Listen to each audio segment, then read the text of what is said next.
Olá galera, pessoal, como é que vocês estão aí? Primeira de luxo. Vamos aí, pessoal, para mais uma aula de química, né? Hoje nós vamos agora entrar dentro da matéria, né? Durante essas aulas que nós tivemos até agora, né? Nós já vimos o que? Só tendo como um resumo, né? Vimos a parte da matéria, as reações químicas, as propriedades específicas da matéria, né? As misturas, separações de misturas. Então, para hoje, nós vamos falar agora a respeito da parte íntima da matéria, né? E para entendermos um pouco dessa parte íntima da matéria, nós vamos falar a respeito da evolução dos modelos atômicos. Então, pessoal, no início das nossas aulas, nós aprendemos, né, que a matéria em si, a matéria é tudo aquilo que tem massa, né, volume e ocupa lugar no espaço, como a gente já trabalhou aqui em aulas anteriores, né? Por exemplo, se eu fosse dizer a vocês, pessoal, vamos dar exemplo aqui do que é matéria. Vocês iam passar o resto do dia todo dizendo, né? Nós, seres humanos, somos matéria, essa garrafa é matéria, a água que tem dentro dela é matéria. Então, tudo que está ao nosso redor, que você pode medir, pegar, pesar, não é isso? Tudo aí está relacionado com a matéria. Então, para que essa matéria seja formada, para que essa matéria seja constituída, né? Ela é formada por entidades muito menores, né? Muito menores, nas quais nós a chamamos de átomos, né? A quer dizer não e tomos parte, né? Átomos, né? De acordo com o nosso slide aqui, com nossas indicações, né? É a menor porção que pode identificar um elemento químico, será para a gente aqui esses átomos, ok? Aí, nesse caso aqui, pessoal, o que é que nós temos aqui agora? Vejamos bem. Continuando aqui o nosso conteúdo. Esses modelos atômicos nos quais nós vamos falar a partir de agora, eles iniciaram desde a Grécia Antiga, né? Primeiramente, nós temos aqui a parte filosófica, né, que já contribuiu muito aí para esse avanço desses modelos. Quando a gente colocou, filósofos gregos se preocupavam em encontrar uma explicação sobre a constituição da matéria, né? Então, primeiramente, da classe filosófica, nós vamos falar aqui de Aristóteles e Empedócles, né? Continuidade da matéria. Segundo esses dois filósofos gregos, Aristóteles e Empedócles, né? Tudo que está ao nosso redor, né? Tudo que faz parte da nossa constituição, tá certo? É justamente a união, né, de 4 elementos que são eles: fogo, água, terra e ar, né? É justamente aqui onde nós podemos representar aqui através desse losango, né? Onde a gente pode dizer losango dos elementos de Empedócles, né, e Aristóteles. Está aqui, ó: fogo, terra, água e ar, né? Quem é antigo lembra aquele desenho do Capitão Planeta. Então, a união desses 4 elementos químicos aqui, certo? Esses 4 elementos naturais, é justamente a partir daí que nós temos, né, a formação de todas as constituições da matéria, né? Água, terra, fogo e ar. Então, esse aqui seria para a gente o losango dos elementos, certo? Só que, pessoal, como nós temos aqui Aristóteles e Empedócles, nós também temos uma outra via, né? Outros filósofos, né, que iam por outra linha. Esse daqui foi o chamado Leucipo e Demócrito. Então, para Leucipo e Demócrito, essa matéria, né, seria uma matéria descontínua e haveria um limite para essa divisão da matéria. Ou seja, se você pegar qualquer material e você fosse dividindo ele, dividindo, você chegaria a um ponto em que você não conseguiria mais dividir. Então, a esse ponto aqui, eles a chamaram já de átomos. Então, essa palavra átomos, né, ela vem já desde a época dos filósofos. Então, Leucipo e Demócrito, né, já chegaram a essa conclusão aí, através de observações, né? Aí eu pergunto a vocês aqui, por exemplo, então se você tem duas correntes, né, Aristóteles e Empedócles, na qual diz que a matéria é formada por fogo, água, terra e ar, né? Leucipo e Demócrito que diz que nós temos aqui o que? A formação de pequenas partículas indivisíveis. Então imagine vocês que nós chegássemos lá no canto da serra, onde ninguém escutou falar, né, não sabe, não estudou direito e tal. Aí você vai lá e diz, ó fulano, aí vai duas pessoas. Uma pessoa diz, ó fulano, tudo que você está vendo aqui, na sua vista, né, é a união de 4 elementos químicos. Fogo, água, terra e ar. Aí a outra pessoa diz, não senhor, tudo isso daqui são formados por pequenas partículas indivisíveis chamadas de átomos. Então para você que está aí assistindo a aula agora, quem será que foi levado mais à credibilidade? É claro que Aristóteles e Empedócles, né, eles tiveram mais credibilidade perante a sociedade naquela época, né? Porque o átomo ninguém consegue ver ele, né? Mas que existe, existe. Não é isso? Então, pessoal, depois desses modelos, depois dessas teorias, Aristóteles, Empedócles, né, Leucipo e Demócrito, só depois começaram a ter aí os estudos, não é isso? E precisamente no ano de 1808, né, surgiu aqui um dos primeiros modelos atômicos que até hoje esse modelo ele é conhecido, né? É o modelo atômico de Dalton. Cristóvão, Dalton tem alguma coisa a ver com daltono, né? Daltonismo? Tem, porque Dalton era uma pessoa que foi o primeiro que detectou esse problema de formação de cores, né? Ele tinha esse problema lá, não enxergava muito, não sabia distinguir muito as cores. Então, em homenagem a ele, né, nós temos aquele desviozinho, pessoas que confundem vermelho, verde, tal, amarelo, né? Que é os daltônicos, né? Isso, mas está não é o caso não, vamos para cá. Então, ó, segundo esse cara, segundo o modelo de Dalton, baseado nas leis de Lavoisier e lei de Proust, né? Segundo Dalton, a matéria ela é formada por átomos que são partículas esféricas maciças e indestrutíveis, ou seja, indivisíveis, né? Átomos de elementos químicos diferentes apresentam-se com massas, tamanhos e propriedades químicas e físicas diferentes, né? Segundo o modelo atômico de Dalton, pessoal, como ele diz aqui, o átomo seria uma bola, né? Como essa aqui que a gente pode ver aqui nessa imagenzinha, né? Era uma bolazinha, né? Uma bolazinha homogênea, maciça, não é oca, maciça e indivisível. É tanto que esse modelo atômico de Dalton, né? Até hoje ele é conhecido como modelo da bola de bilhar. É o modelo atômico da bola de bilhar, que vocês podem ver aqui, né? Aquela bolazinha de sinuca.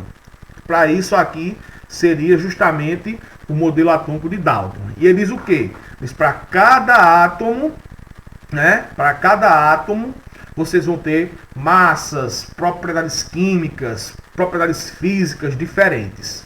Essa foi a primeira contribuição aí que nós temos com relação ao modelo atômico. Não é isso?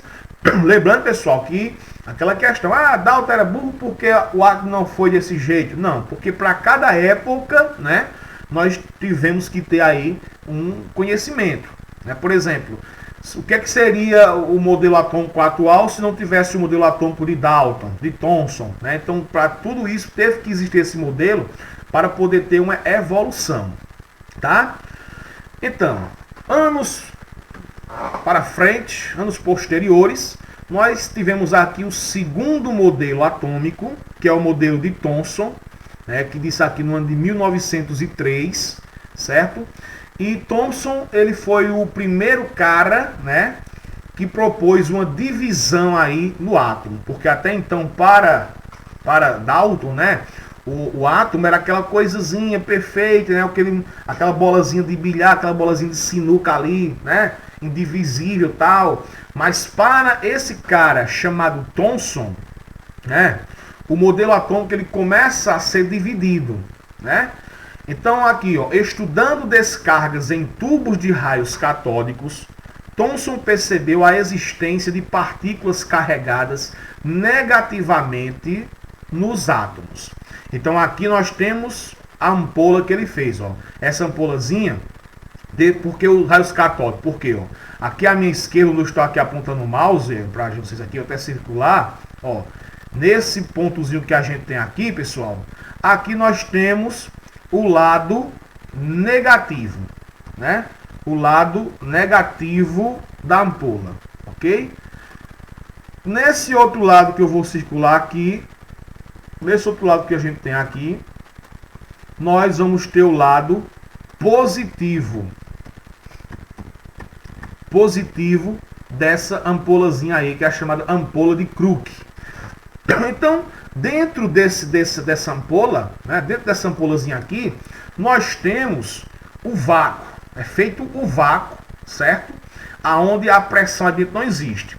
Então ele colocou um gás aqui inerente, né? E ele começou a perceber que esse gás inerte que está aqui dentro, ele começava a liberar partículas que sairiam do lado negativo, né? E iam para o lado positivo. Esse ladozinho negativo que a gente tem aqui, galera, ele é chamado de cátodo, certo? E esse outro lado positivo que nós temos é o chamado ânodo, ok? Então está aqui, ó, as partículas saíam aqui do lado negativo, que era o cátodo, e se dirigia até essa outra parte aqui, que é o lado positivo, que no qual ficou chamado de ânodo. É por isso que o nome é raios catódicos, né? Aí vem aquela pergunta, Thomson, mas será que realmente esses raios estão saindo desse lado que ele está saindo aí ao lado negativo? Será que não é o contrário, não? Aí para isso, pessoal, ele colocou aqui um campo magnético, ó, tá pequeno, mas dá para ver, ó. Esse campo magnético aqui, ó, ele tem lado positivo, certo? E aqui em cima, tá aqui em cima, ó, ele colocou um lado negativo. Então, quando isso aconteceu, pessoal, quando ele colocou isso, o que acontece? Se você colocar um imãzinho positivo e negativo e tentar aproximar os dois, eles vão, ó, né, se juntar. Se você colocar um ímã positivo e positivo, eles vão se repelirem. Isso aqui é a lei da eletrostática aí na parte de física, certo? Então foi justamente isso aí que aconteceu, ó. Quando foi criado aqui o campo magnético, automaticamente esses raios catódicos, eles se desviaram para o lado positivo. Por quê? Porque ele era negativo. Então, a essas partículas negativas, né, Thomson chamou, né, batizou elas de elétrons, tá? Elétrons. Então, o que vai acontecer, pessoal, aqui é o seguinte. Nessa forma, surgiu aí o segundo modelo atômico, aonde nós temos aqui a esfera, né, o átomo, a esfera. Toda essa esfera agora, ela vai ser carregada de forma positiva, certo?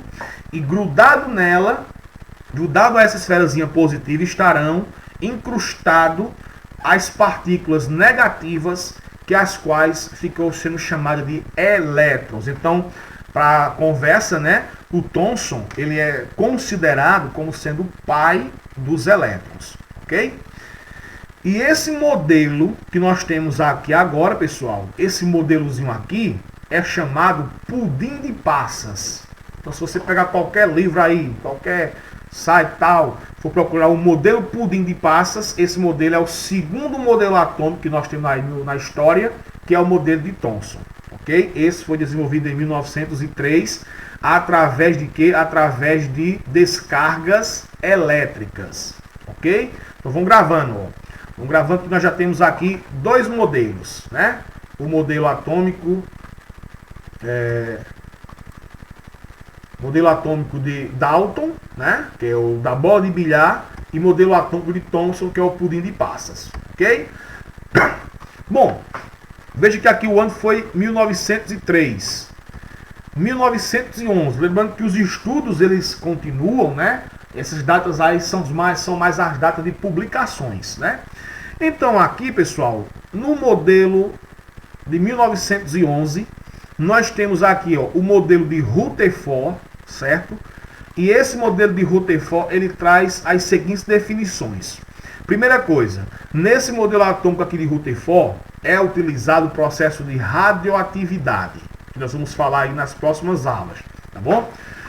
Então, mas a princípio, o que é essa radioatividade? A radioatividade são átomos, né, que vão emitir partículas que vão sair do núcleo do átomo para fora, né? Então, dentro desse bloco de chumbo, foi colocado um elemento radioativo chamado polônio, né?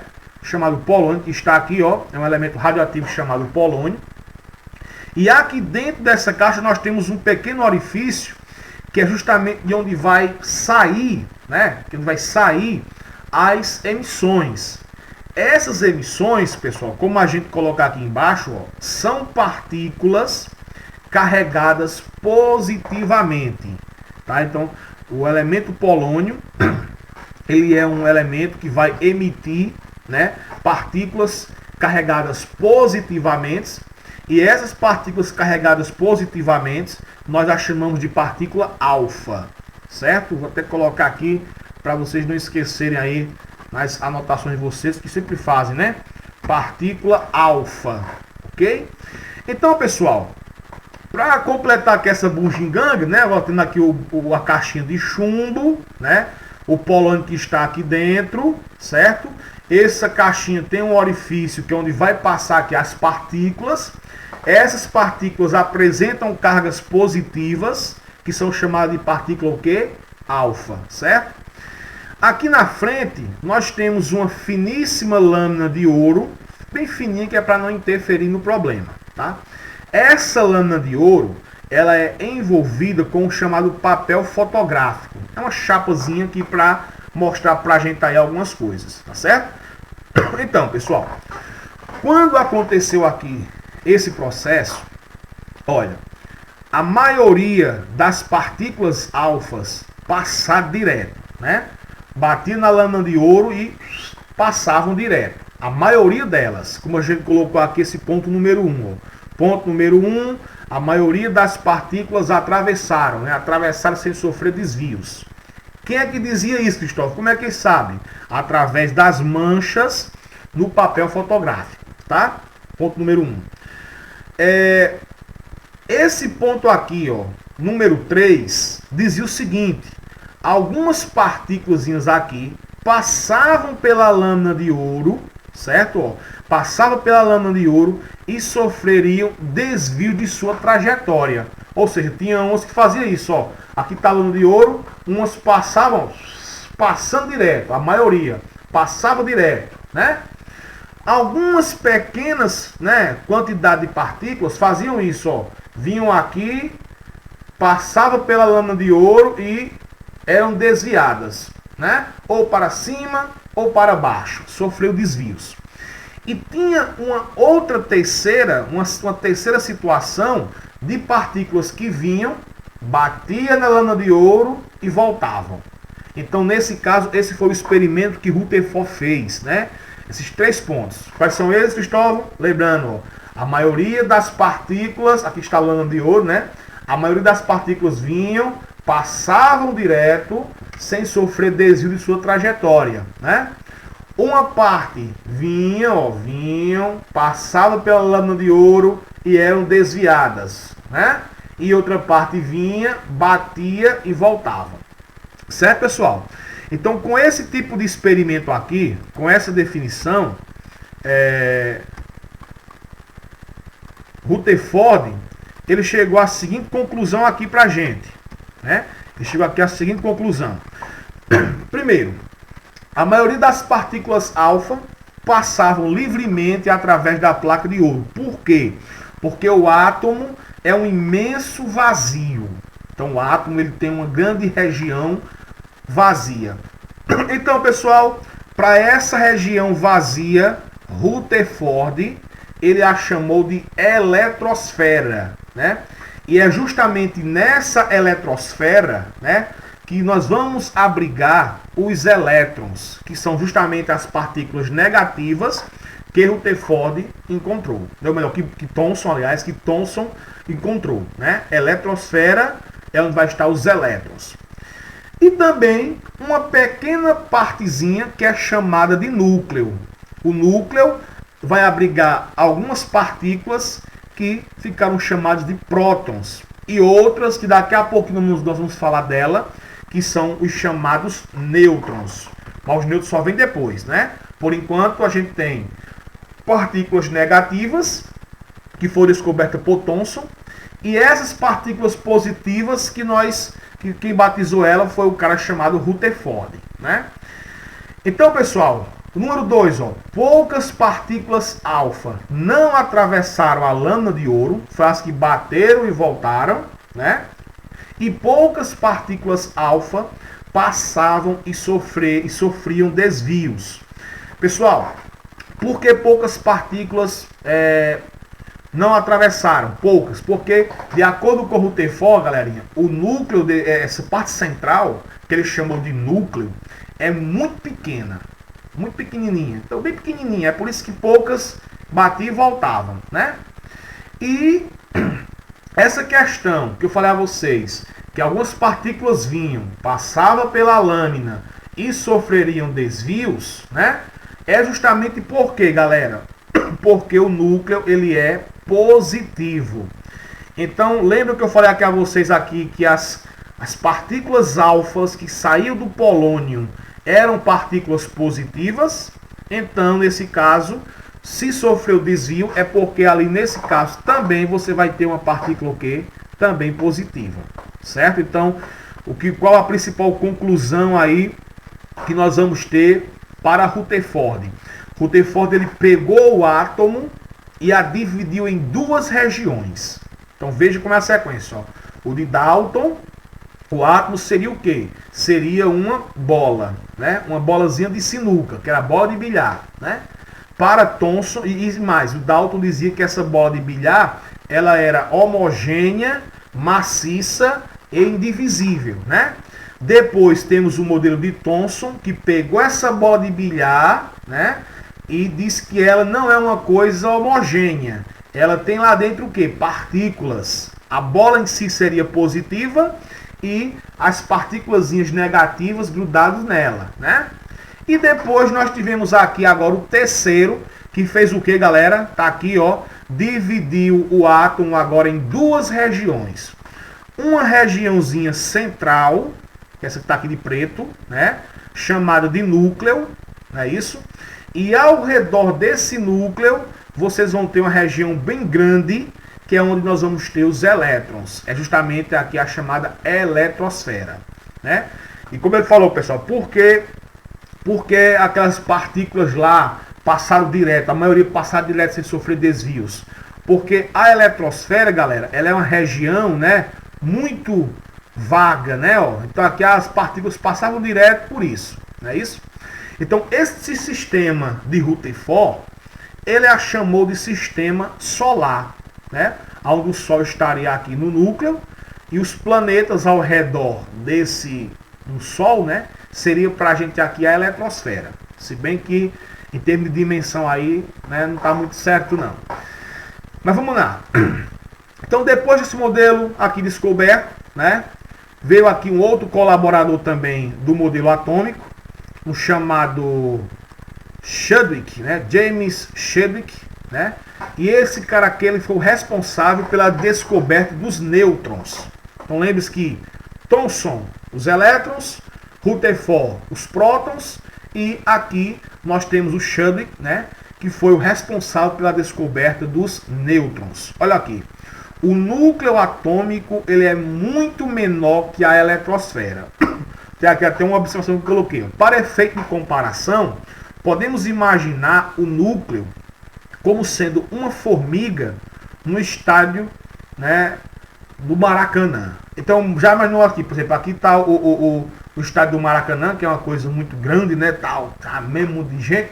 Então, imagine vocês que uma formigazinha lá no centro do estádio seria a formiga, né, e todo o restante do estádio seria a eletrosfera. Os torcedorzinhos ali seriam os elétrons, né? Se fosse um joguinho de time pequeno, né?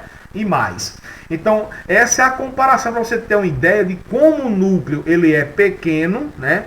Em relação à eletrosfera. O núcleo ele é muito pequeno, quase nada. Certíssimo? Então, continuando aqui, nós temos aqui a definição, né? O resumo da obra. Olha aqui, ó. Aqui nós temos o núcleo do átomo, né? O núcleo do átomo. Então, dentro desse núcleo do átomo, vocês vão ter o quê? Os prótons, tá aqui, ó.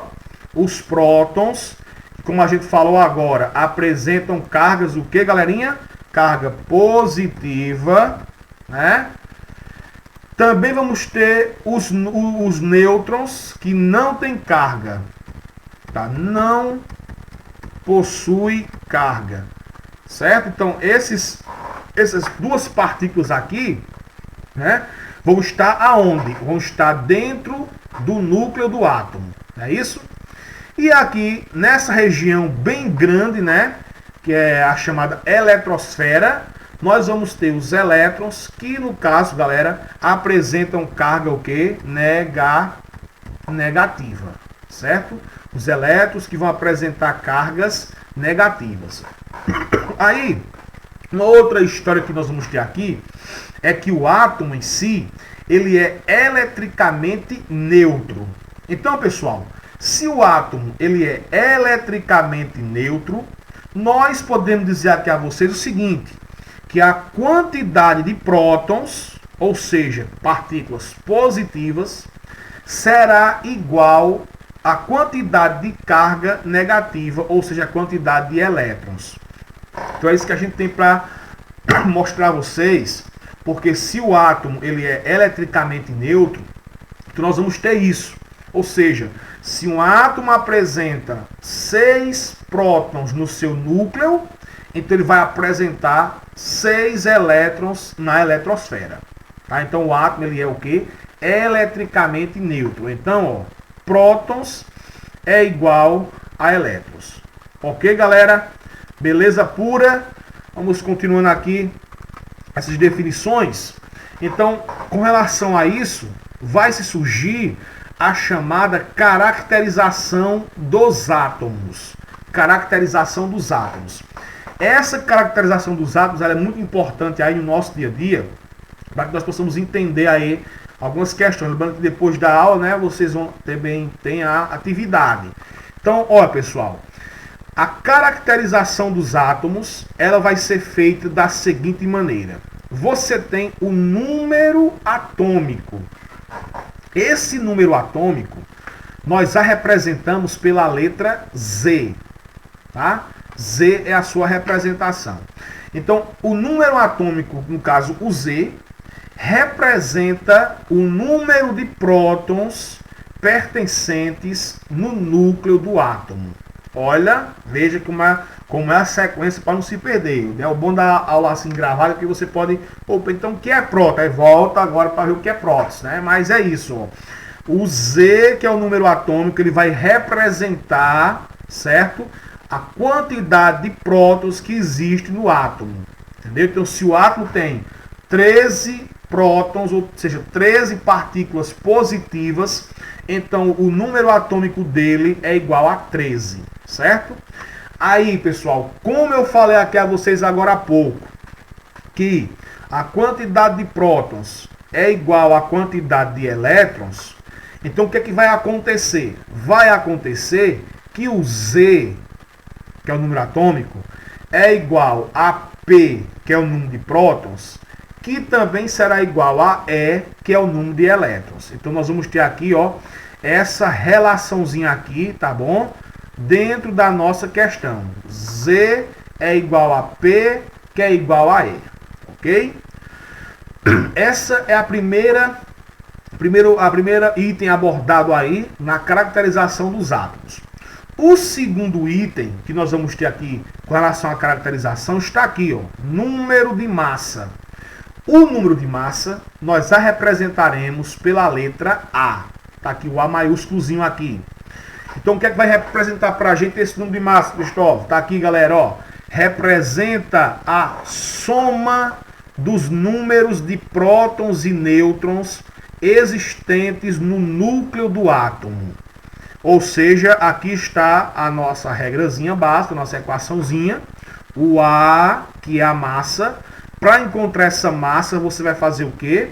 Vai pegar os prótons mais os nêutrons. Então, quando soma aqui, ó, prótons mais nêutrons, você vai encontrar a massa do elemento. Ok? Então está aqui, ó, representação do átomo. Certo? Então, isso daqui seria para a gente a representação. Olha aí.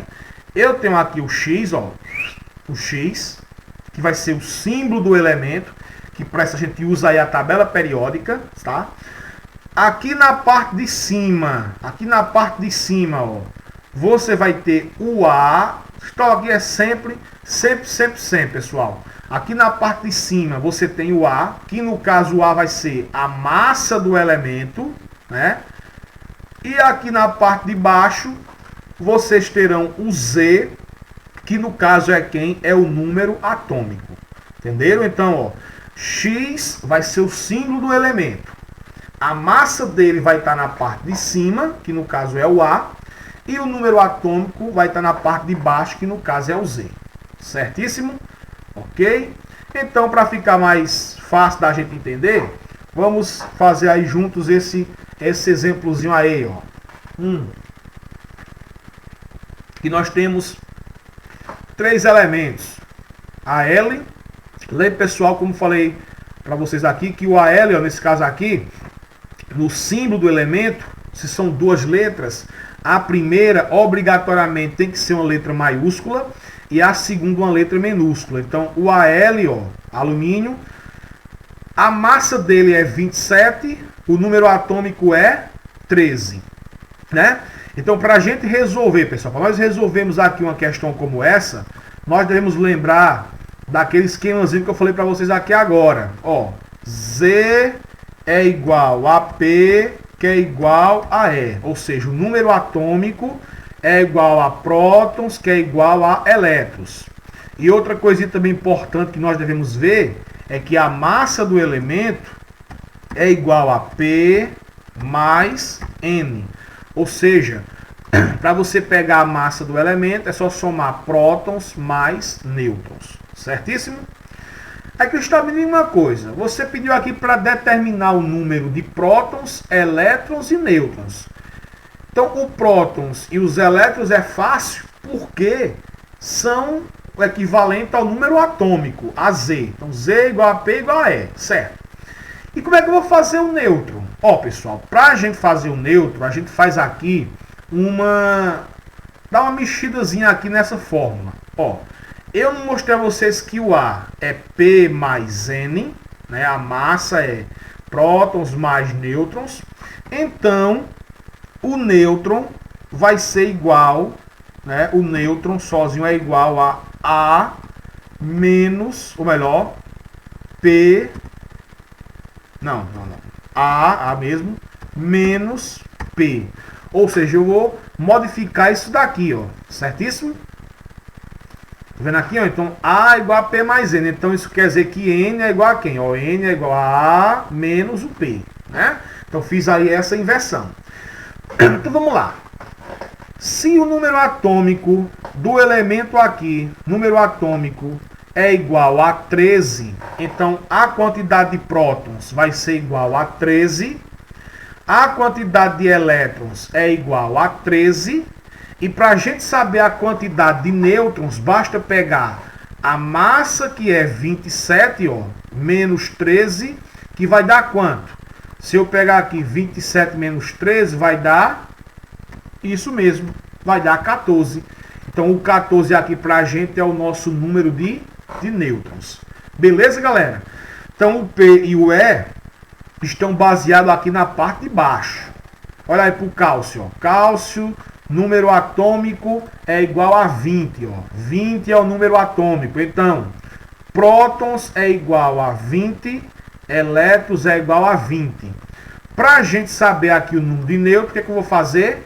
40, que é a massa, menos 20, que é o número atômico, então 40 menos 20 vai dar 20. Está aqui, ó, o nêutron, tá certo?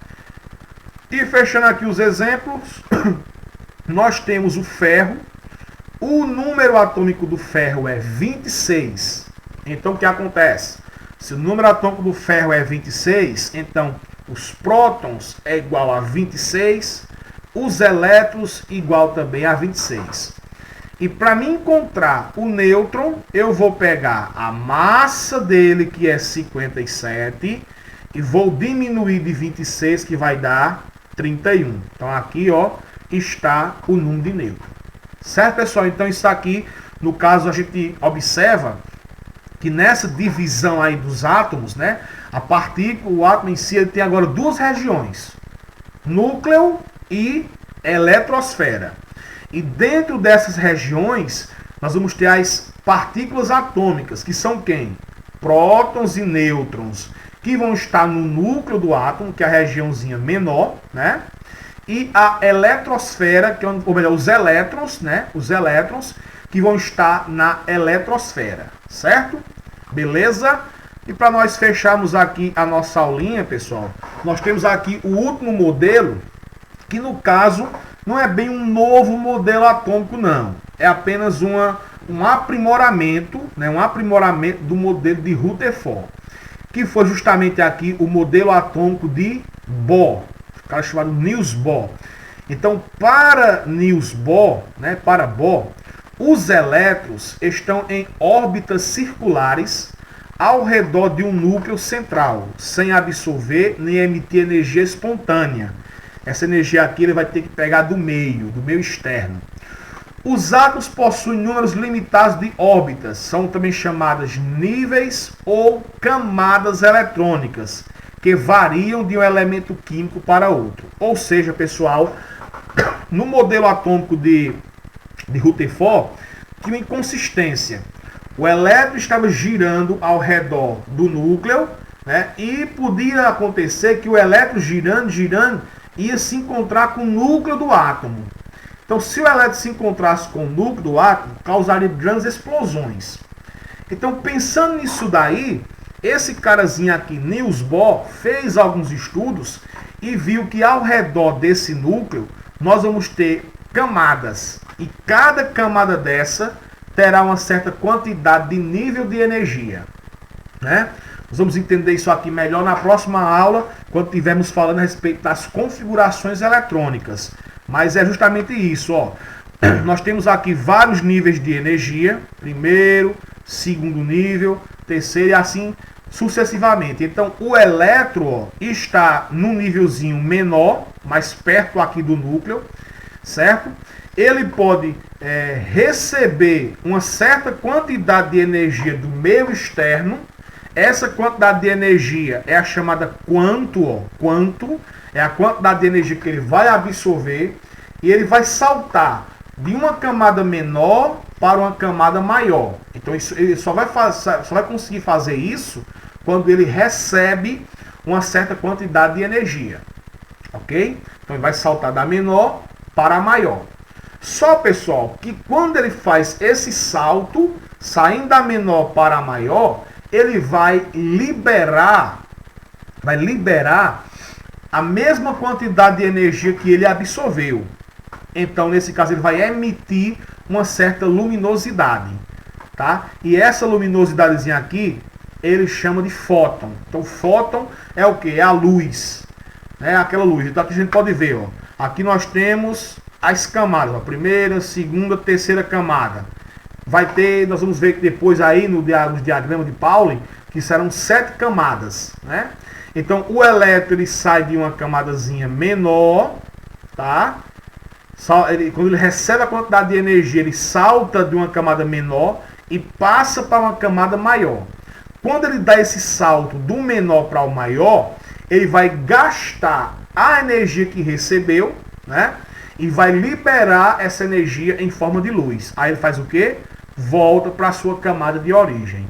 Então, pessoal, de uma forma resumida, nós temos isso daqui, ó. A nossa evolução dos modelos atômicos. Cristóvão, cadê Aristóteles aí o Aristóteles aí, mais o Leuspo, né? Não, o Leuspo não. Ô, rapaz, esqueci o nome do outro agora, né? Mas o principal era o Aristóteles, né? Cadê o Aristóteles que não está aqui? É porque assim, aqui no caso são os modelos atômicos. Então, primeiro começando com Leuspo e Demócrito, né? Que foi quem falou aí que a matéria em si, ela iria se transformar, né? Iria dividir uma porção menor, chamada de átomo, não é isso? Aqui nós temos o modelo atômico de Dalton, que diz que o átomo seria uma esfera maciça, homogênea e indivisível. Aqui nós temos o modelo atômico de Thomson, que é o pudim de passa, onde ele dividiu aqueles que aqui não é homogêneo, elas vão ter partículas. Essa bola é carregada de forma positiva e grudado a ela estariam quem? Os elétrons carregados de forma o quê? Negativa. Nós temos aqui o modelo atômico de Rutherford, que dividiu o átomo em duas regiões, núcleo e eletrosfera, né?